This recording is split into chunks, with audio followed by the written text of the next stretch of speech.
so I can eat some candy. Nigga, this shit ain't healthy. Nigga, hold your text. Got a motherfucking MrBallen video. Or MrBallen podcast. Y'all fuck with the podcast, man. He be telling some crazy stuff on the podcast. It's called Massacre, man. I'm gonna get the video started, man. Ross finna come on. I got about like 30 more minutes. So, and Edge return. So, yeah, man, they go ahead and goddamn the Massacre. Hold on. On the afternoon of December 11th, 2006, 30-year-old Rafaela Castagna glanced out the upstairs window of her condo that was located in the center of Erba, a small and well-to-do town in northern Italy. The weather had been beautiful all day, but since she needed to go out to the store to pick up a few things for dinner, she reflexively was looking outside to make sure the sun was still out. When she saw that it was, she turned around, grabbed her coat off of a nearby chair, and then walked into the kitchen to say a quick goodbye to her mother and her 2-year-old son, Yusuf. Her mother, 60-year-old Paolo Galli, was sitting in a chair next to little Yusuf, who was busy drawing pictures at the table with thick-colored crayons. Rafaela gave her son a kiss on the head and then asked her mom if there was anything she needed at the store since she'd be there anyways. Paola, who was an attractive woman with light brown hair pushed behind her ears, looked up for a minute from Yusuf's scribbles and told her daughter that maybe she should pick up some clementines and a little cake for Yusuf. And other than that, if Rafaela got the loaf of bread and bottle of wine along with the vegetables they'd need to make pasta that evening, they'd be all set.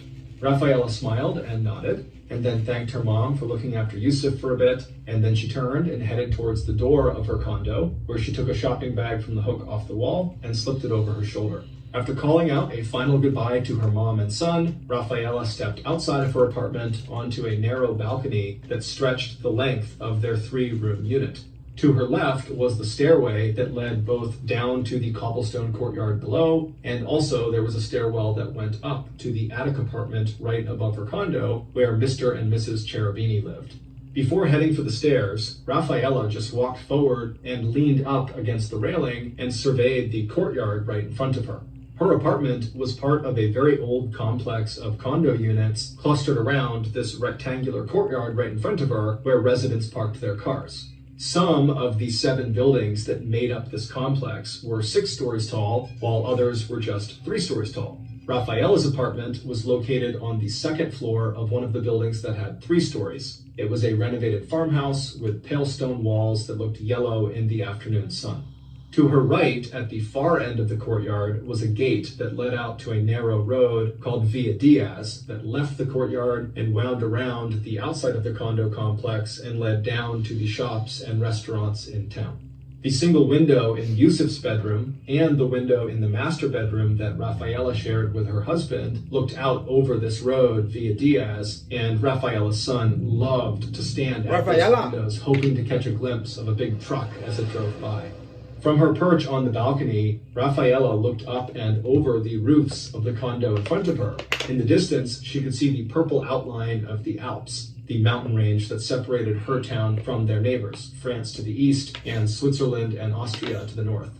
But like most of the other 16,000 or so inhabitants of Erba, Rafaela didn't really notice all the beautiful sights around her that made Erba and other small Italian towns popular to tourists. Instead, as she stood there at the balcony railing, all she could think about was just how happy she was now that her family had finally started speaking to each other again. For almost 3 years, ever since her relationship with her 25-year-old Tunisian husband, Azouz Marzouk, had started getting serious, her father and 2 brothers had basically stopped talking to her. Rafaela had always been more rebellious than her 2 brothers, and her family, who were all devout Catholics, had not been happy when she converted to Islam and married Azouz. But when Yusuf was born, Rafaela's mother saw just how much Azouz cared for the little boy, and it changed her mind about him. And in time, she fully accepted her daughter's life decisions, and from that point onward, she did her best to be the most supportive grandmother she could possibly be. And recently, Rafaela's father, Carlos, who owned a successful local furniture company, he had also finally started coming around too. And while of course this made Rafaela extremely happy, it was actually little Yusuf, with his dark hair and dark eyes and bright smile, who was the happiest about this new family dynamic, because he adored his grandparents, and his grandparents totally adored him. Recently, Yusuf's grandfather had sent some of his workers over to Rafaela's condo to install some soundproofing. This way, Yusuf could play on the floor of his bedroom with his beloved trucks and push toys without disturbing the neighbors. Yusuf was extremely pleased about this. At some point, Rafaela pushed herself up from the railing, she buttoned her coat, and then she walked down the stairs to the courtyard. As she left the courtyard and turned onto Via Diaz, heading for her favorite local market, Rafaela nodded and smiled at some of her neighbors who were also out for a walk. Rafaela enjoyed the chance to walk into town by herself, going as slowly or quickly as she wanted. She had recently landed a good part-time job at an assisted living community for the disabled, and while she loved the work, at times it could be so hectic that it was nice to get away and be alone whenever she could. How many subscriptions are you paying for? Rocket Money finds So when I click the sneaky or motherfucker, forgotten they wanna go- subscriptions and make... I was gonna say, After making the walk into town, I ain't too nothing but wrong with this story though. Already, like normally you 6 months in, we would have been heard some shit, some slimy shit by now. Rafaela got the things she needed from the store, and then she began the walk back home. As she neared the gate that would take her back into the courtyard, Rafaela greeted and waved to a few more neighbors who looked like they were heading into town themselves. Rafaela felt like she knew everyone who lived in her apartment complex, from the friendly volunteer firefighter to the garbage collector and his tiny wife who cleaned houses for a living, to Mrs. Cherubini, who worked in sales, and her husband, 63-year-old Mr. Cherubini, who couldn't wait for his wife to retire. As Rafaela crossed the courtyard and began walking up the steps to her condo, she wondered what her neighbors thought of her when they saw her walk by. When she reached her door, she used her key and she opened it up, and then once she stepped inside, she called out to her mother and to Yusuf to let them know that she was home. Yusuf came pattering down the hallway to greet her. Rafaela scooped him up and gave him a kiss, and then while carrying her son and the groceries, she headed into the kitchen to see her mother. Once she was there, she and her mother chatted while they began preparing dinner, and while Yusuf giggled and ran around knocking over pots and riding his scooter, the kitchen slowly filled with the smell of olive oil and fresh garlic. A little while later, at about 8:20 p.m. that night, two of Rafaela's neighbors were out for an evening walk. It was a clear night, and the temperature had dropped to a cool 45 degrees Fahrenheit. As the two men stepped out of the courtyard onto Via Diaz, they followed the road as it turned right and brought them right alongside the backside of the building that Rafaela's apartment was in. As the two men walked, one of them smelled smoke and looked up at the building right next to them, and they could see flames licking against the glass of one of the windows in Rafaela's apartment. After signaling the other neighbor to look up as well, they watched as the glass broke from the heat of the fire, and then smoke began pouring out into the night air. Both men immediately sprang into action. They turned around and they raced back into the courtyard, and as they ran, they pulled out their phones to call the fire department that was located just over a mile away. As they raced up the stairs and then reached the second floor landing, they saw a very badly injured man laying on the ground right in front of them. The door to Rafaela's burning apartment was open, and the injured man was laying across the threshold. His head was inside the apartment, and his legs were outside on the landing. The two neighbors rushed over and grabbed the man's ankles and dragged him as far from the open door as they could. As they did, they heard a woman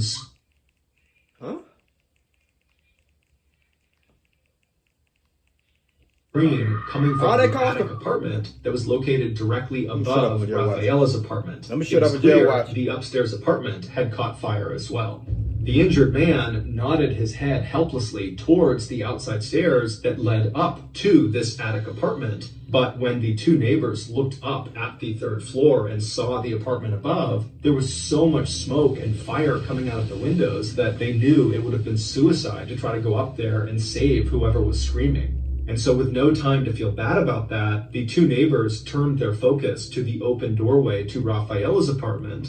One of the men stepped inside the very smoky apartment, and after taking only a few steps, he saw there was a woman lying motionless on the ground, and her skin and clothes were on fire. As the neighbors pulled her out onto the landing by her ankles and tried to extinguish the flames on her, they looked up and saw the fire inside of Rafaela's apartment had finally reached the front entryway. So the men knew that even if there were more people trapped inside of Rafaela's apartment, there was no way they could get to them. By the time the fire department arrived just minutes later, The terrible screaming in the attic apartment had stopped, and the two neighbors, who were now coughing and filthy, could see that the woman they had pulled from the apartment, who had been on fire, was 30-year-old Rafaela Castagna, and she was dead. As the firefighters and emergency medical personnel took over, the two neighbors who had done their best to save the people in the fire. That goddamn fire, like that smoke fire, that shit heavy. Like that shit'll make you pass the fuck out, bro. That shit will make you pass out. Y'all don't know, my house burnt down a couple years ago, type shit. I had went back in the house to go get some shit. Man, bro, I like to pass the fuck out, but that shit ain't no joke. For real. Stumbled back down the stairs and out into the courtyard, don't do that shit at home. And horrified by what they had just seen and experienced. Nowhere else. You ain't Batman, you ain't Superman. Don't do that shit nowhere else. No.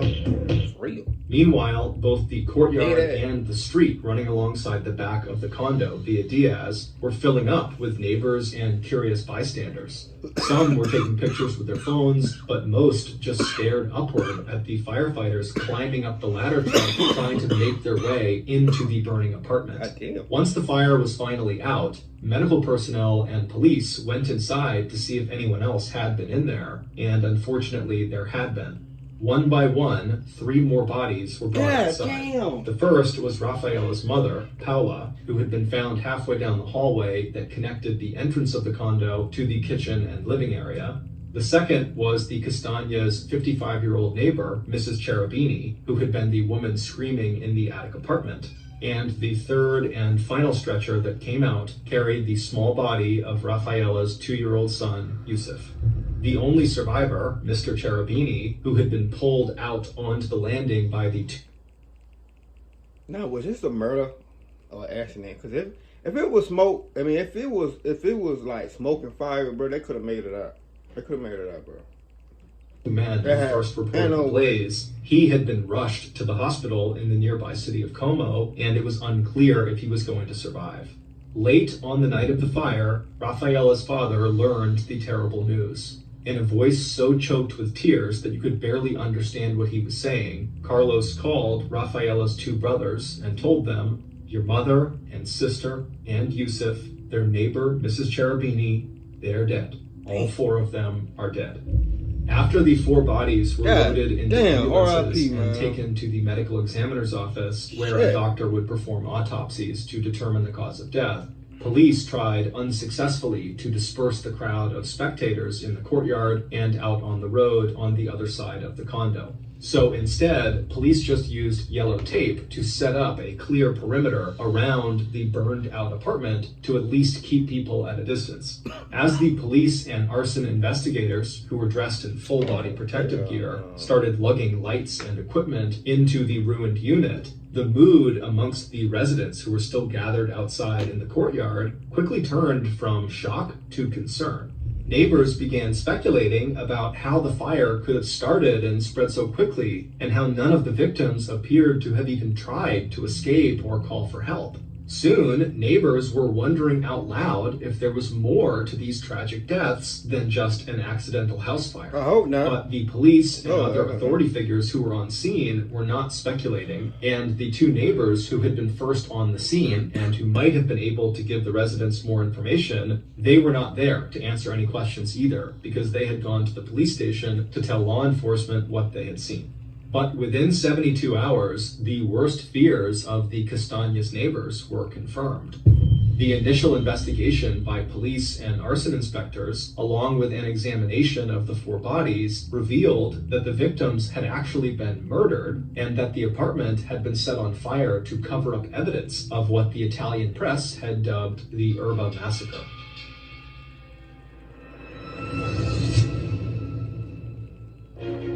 Oh no. Construction of the crime, Mr. and Mrs. Cherubini, the Castagna's neighbors who lived above them in the attic apartment, they had likely smelled smoke and had rushed down the outside stairs from their apartment to the Castagna's to see if something was wrong. But once they reached that 2nd floor landing, the Cherubinis must have stumbled into the perpetrator, who had just killed Rafaela, her mother, and Yusuf and set the fire and was now trying to flee. And so the murderer must have seen the Cherubinis and attacked, first striking Mr. Cherubini down, leaving him for dead in the doorway, and then chasing Mrs. Cherubini back up the stairs into her attic apartment, where the murderer attacked her too, leaving her trapped and incapacitated before the fire killed her. Given that the first body found inside of Rafaela's apartment was Rafaela, and that the door did not show any signs of a forced entry, police suspected that Rafaela must have recognized the perpetrator and opened the door for them. The only person who could confirm or deny any of these details was Mr. Cherubini, and while he had survived the attack, after reaching the hospital, he had fallen into a coma, and so he had not been able to tell police or anybody what had actually happened. After the news broke about the murders, the police flooded Rafaela's apartment complex and began interviewing everyone. Did the Castañas have any enemies? Did you see anyone strange walking around the apartment complex that night? Did you see any of the Castañas that night? And if so, what were they doing or who were they talking to? But even as investigators carried out these constant interviews with neighbors and continued sifting through all of the evidence in the burned out apartment for clues to the killer's identity, the investigators' real attention was actually focused on Rafaela's husband, Azuz. He had not been home at the time of the fire, and his whereabouts were unknown. Police weren't the only ones to suspect Azuz, as everyone in Erba seemed to know. Cool with him, though. Rafaela's husband had only recently been released from prison that year under a mass pardon by the government. Azuz had been serving time for dealing drugs, and so the investigators and people in Erba were suspicious that his drug ties may have had something to do with the murders. And the Italian media seemed to think the same thing. Yep. So they quickly began running these stories that more or less declared that Azuz was either involved in the murders or that he was the murderer. But it would turn out Azuz had a rock-solid alibi.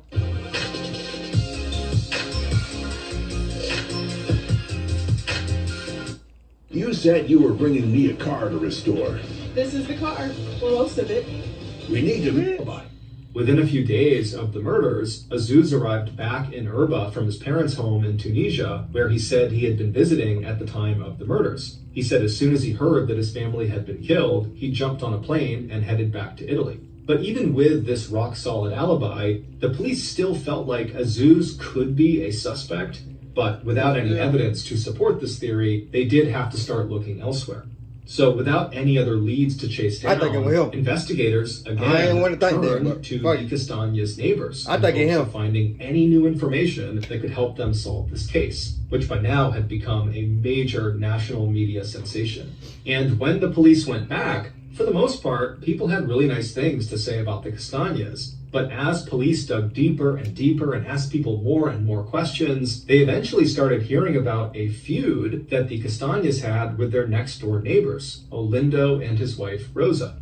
Olindo was a large, awkward, and shy man who left early each day for his job as a garbage collector, and Rosa was a tiny, dark-haired woman whose house-cleaning services were very much in demand. Now, when the police learned that this potential feud the Castañas had was with Olindo and Rosa, they almost didn't follow up because they had already spoken to this totally unassuming, quiet couple, and they learned that they were gone at the time of the fire and whenever the murders happened, and like everyone else, they had seemed very upset about what happened to the Castañas, and whatever issues they had with the Castañas had to be fairly minor. But at this point, the police had so little to go on, they decided they would follow up and they would ask the middle-aged couple to come into the station for another round of questioning. And so the couple happily agreed, and before long, they were sitting in a room at the station, ready to talk about whatever the police wanted. And over the course of the subsequent conversation, this couple would tell a truly unbelievable story that would not only shock the police, it would shock the world.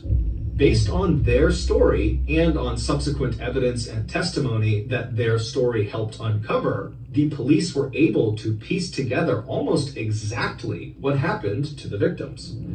On December 11th, so the night of the attack, just before 8 p.m., which was a couple of hours after Rafaela had returned from the market and had made dinner with her mother while Yusuf played on the floor around them, two people walked up the outdoor flight of stairs that led to the second floor landing where Rafaela's apartment was. To understand what happens next, you need to have an understanding of the layout of Rafaela's apartment. Once you step through the front door and you go into the apartment, you would be standing in the middle of a hallway that stretched out to the left and to the right. The longer part of the hallway ran off to the left towards the combination kitchen and the living room area at the far end of the unit. Between the front door and the living room kitchen area, there was another doorway on the right side of the hall that led into Yusuf's little bedroom. If you turned right when you first walked into the hallway after coming into the apartment, you would almost immediately come to a closed door that led into the master bedroom. At exactly 8 p.m., the two people got off the stairs on the second floor landing and came to a stop directly in front of Rafaela's apartment door. Once there, they each reached down and touched the outside of their coat pockets, confirming that what was supposed to be in there was still there. Then they each pulled rubber gloves from those pockets and spent a few moments pulling first one set of gloves onto each of their hands and then a second set. Once they were ready, one of these two people rang the doorbell, and then they both leaned forward a few inches, straining to hear the sound of footsteps coming towards the door so they would be prepared for when it opened. Less than a minute later, they heard Rafaela's voice on the other side of the door asking who was there. One of the two people out on the landing calmly identified themselves and gave their reason for being there. After just a moment's hesitation, Rafaela opened the door. Instantly, one of the two people on the balcony, who were the attackers, pulled a heavy metal bar with a sharpened tip out of their jacket pocket. They lunged forward and they delivered a savage blow to Rafaela's head. As soon as Rafaela fell to the floor, her attacker reached into their jacket pocket and pulled out a sharp kitchen knife. Then they rushed forward until they were standing directly over Rafaela, and they reached down and they slit her throat from ear to ear. As Rafaela grasped at her neck, trying to stop the blood that was now pouring out of her, her attacker proceeded to stab her 11 more times. After this, the two attackers stepped over Rafaela's body, and then they turned left and began walking down the long hallway toward the kitchen and living area. As they pushed aside a child's scooter and toy trucks, they came face to face with Rafaela's 60-year-old mother. Paula had left the living room couch where she was sitting next to her grandson and was calling out in a panicked voice to her daughter, asking what was going on. Without hesitation, the same attacker who had just savagely attacked Rafaela raised the same sharpened metal bar and swung it at Paula's head. But the grandmother put up a fight, raising her arms to shield herself from this blow before pushing the attackers as hard as she could back down the hallway. However, the two attackers eventually overpowered Paula and they knocked her to the floor. And as soon as she hit the ground, one of the attackers leaned down and made a deep slash across the woman's throat. At the same time that was happening, the other attacker stepped past Rafaela's mother and headed into the small living area where 2-year-old Yusuf, still dressed in his trousers, socks, and a brightly patterned top, sat too terrified to make a sound, alone on the small sofa. He watched as his murderer walked up to him, leaned forward, and with their weapon held in their left hand, they grabbed his shoulder, and then a moment later, they slid the point of the knife into the little boy's throat. With the entire family either dead or dying, the attackers turned and began walking back down the hallway back towards the front door. On their way, they poured lighter fluid on Paula and her daughter Rafaela. They also sprayed lighter fluid all over Yusuf's bedroom and the master bed. Hey, y'all bullshit, Russell on. Hurry up, man. This fuck ass, man. Come on, man. Y'all bullshit. Then the attackers lit 3 separate fires around the apartment before heading to the front door. But as the attackers stepped out onto the second floor balcony, they heard footsteps pounding down the enclosed stairway right above them. It was Mr. and Mrs. Cherubini. They had indeed smelled smoke and they were coming down to help their neighbors. Taken by surprise, the attackers responded with immediate savage force. As one of the attackers slashed the throat of Mr. Cherubini, leaving him to bleed out where he fell, partway across the threshold of Rafaela's condo, the other attacker took off after Mrs. Cherubini, who had begun running, terrified, back up the steps to her attic apartment. By the time Mrs. Cherubini had managed to get back through the door of her own home, where police would find her dead, kneeling on the floor with her head in her hands, she had suffered 8 blows to the head and 34 stab wounds to her back and thighs. The only reason Mr. Cherubini did not die from this attack was because of a congenital malformation of his carotid artery that stopped him from bleeding out before emergency medical personnel had arrived and could take him to the hospital. By 8:15 p.m., the two killers had finished their work. They had stuffed their bloody gloves back into the pockets of their coats. They had gone back down the stairway that led into the courtyard, and they had disappeared.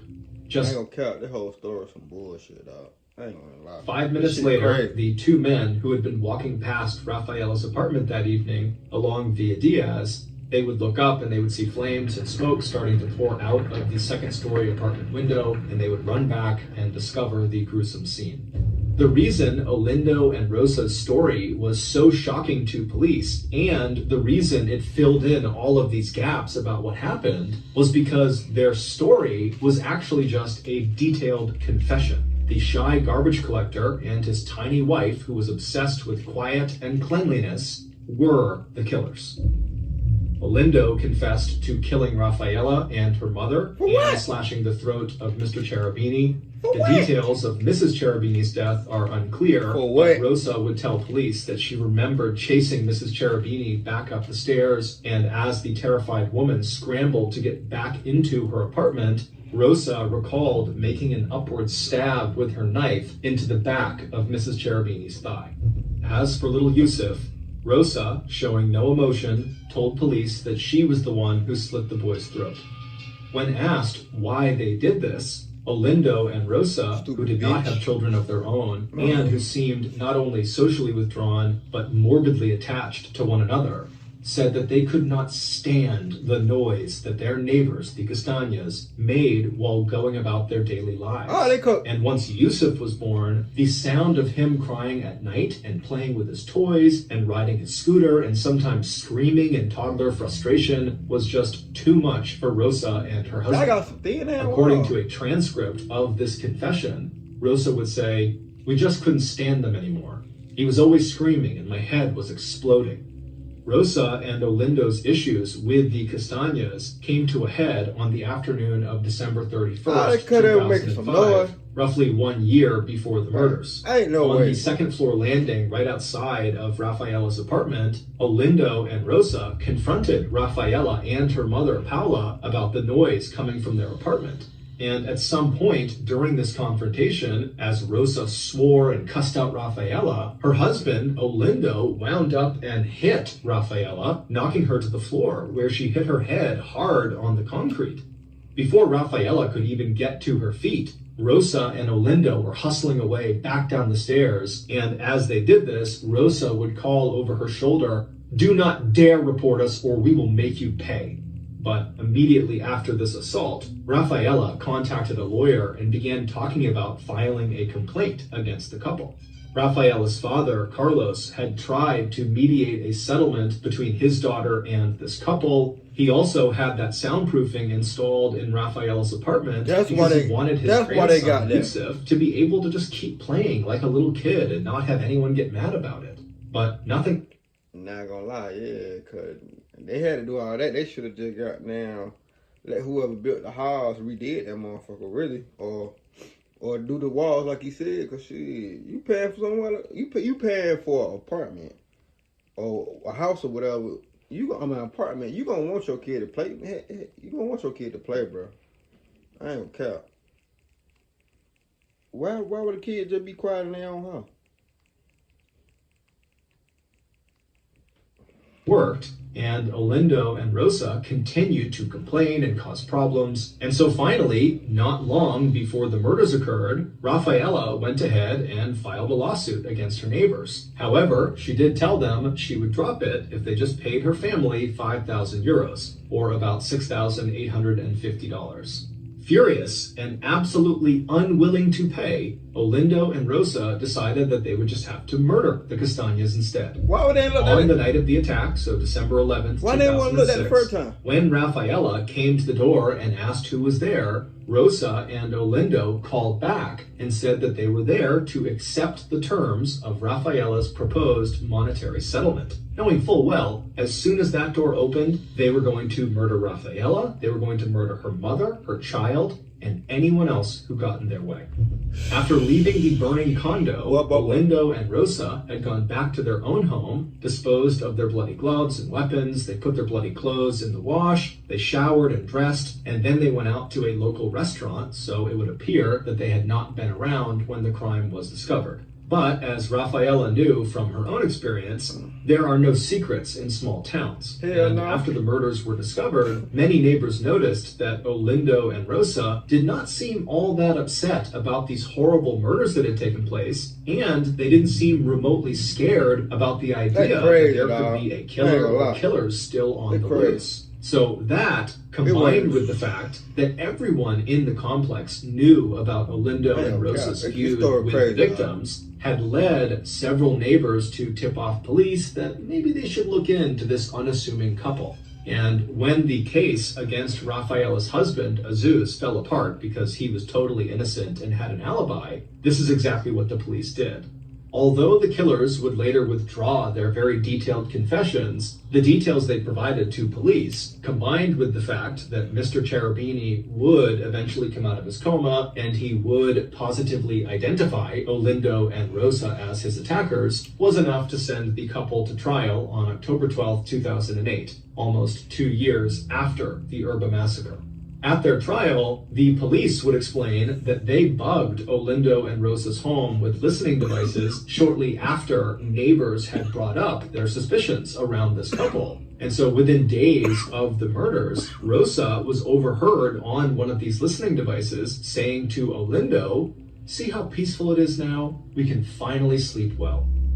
On November 26, 2008, Olindo and Rosa were found guilty of first-degree murder. They were each sentenced to life in prison, where for the first 3 years, they would spend every daylight hour in solitary confinement. Bitch.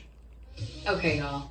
Hey, man, this story crazy as hell. Like, I think this is one of the top 5 MrBallen goddamn fucked up stories that I ever reacted to. Not gonna even lie.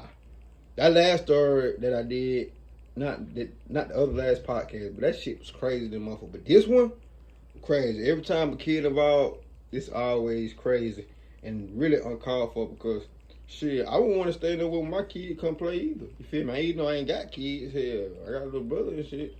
And who want to stay somewhere nobody can't, you know what I'm saying, play or move around if they fuck if they want to in their own house that they paying money in.